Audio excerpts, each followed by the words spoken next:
But if you could look at the differences between leadership and management in terms of specific functions, in terms of the role in the organization, what is the difference between a manager and a leader?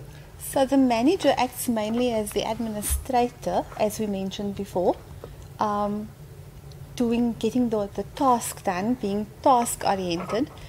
And so they do this by using those management tasks, by controlling, directing people and resources accordingly so that they can achieve the objectives that have been set out. Right. So in the organization, the leadership will be provided by the person who is the motivator of change. So should change be necessary in an organization, that will be the responsibility of the leader and not the manager. Yes. And the leader will then guide and motivate, and he will be the communicator of whatever information needs to be conveyed to the people working within that organization. So learners, is quite a clear distinction between the two. Manager, he will do the administrative functions. It's specified. He needs to do it. Task focused in terms of, I think we call it PALT, Melanie. It's planning. Yes. Organizing, leading, and control. That's correct. Whereas the leader, he will inspire the people, he will motivate the people. Yes. Okay, so that's in terms of their roles in the organization. In terms of the purpose, Melanie, management. Management is the function.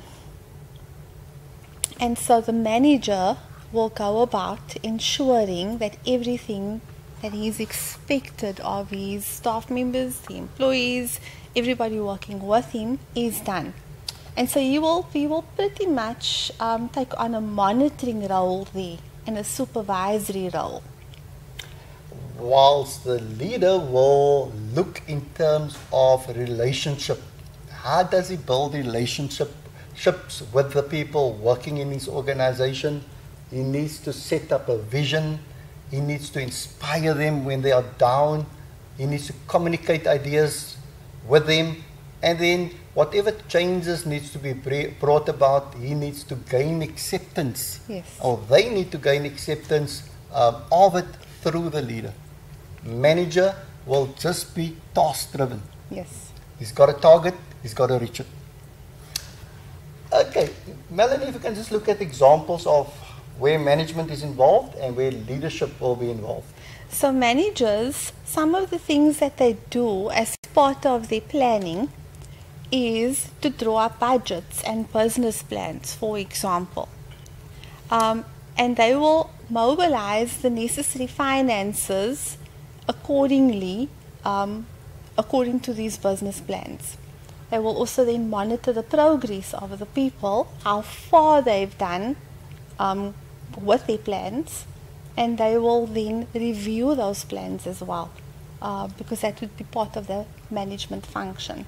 And they will have a checklist. Yes. That they will use to monitor the progress. That's correct. Whereas a leader, he will look at the strategies of the business. Are they, the current strategies, are they in line with what the business would like to achieve? If not, what new strategies can be employed?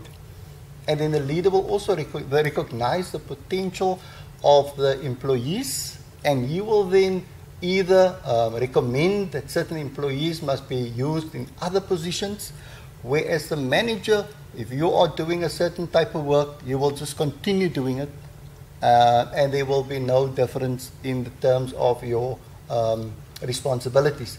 Whereas the leader will look for potential within the employee and see where can we use him better in the organization. That's correct. And you will then inspire him to do that. Melanie, we've got a